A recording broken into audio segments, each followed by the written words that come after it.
नमस्कार मित्रांनो, मुंबईची जीवनवाहिनी असलेली लोकल ट्रेनमध्ये पुन्हा एक धक्कादायक घटना समोर आली आहे. महिला डब्यात जागेच्या वादावरून एक महिलाने थेट पेपर स्प्रे फिरवल्याचे प्रवाशांमध्ये भीतीचे वातावरण निर्माण झाले. नेमके काय घडलं, कोणाची चूक होती आणि पुढे काय कारवाई झाली, चला जाणून घेऊया. ही घटना कल्याणहून सकाळी 8:30 वाजता सुटलेल्या CSMT फास्ट लोकल महिला प्रथम श्रेणी डब्यात घडली. मिळालेल्या माहितीनुसार डोंबिवलीतून काही महिला आधीच डब्यात बसल्या होत्या.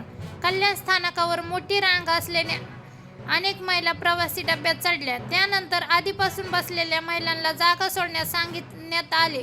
यावरून दोन्ही गटांमध्ये जोरदार शब्दात वाद सुरू झाला. काही क्षणातच हा वाद इतका वाढला की एक महिलाने आपल्या पर्समधून पेपर स्प्रे काढून इतर महिला प्रवाशांच्या दिशेने फवारला.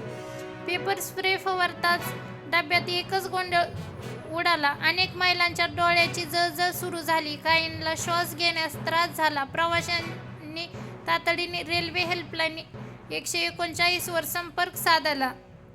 लोकल ठाणे स्थानकात पोहोचण्यापूर्वीच रेल्वे पोलीस आणि रेल्वे सुरक्षा दल सतर्क झाले. CSMT येथे दोन्ही गटांना खाली उतरून चौकशी करण्यात आली. मात्र पोलिसांत तक्रार दाखल करण्याची प्रक्रिया सुरू असतानाच दोन्ही गटातील महिलांनी आपापसात समजुतीने वाद मिटवला, एकमेकांची माफी मागितली आणि अधिकृत गुन्हा दाखल न करता प्रकरण तिथेच संपवण्यात आले. मात्र या घटनेची नोंद रेल्वे पोलिसांकडे करण्यात आली आहे.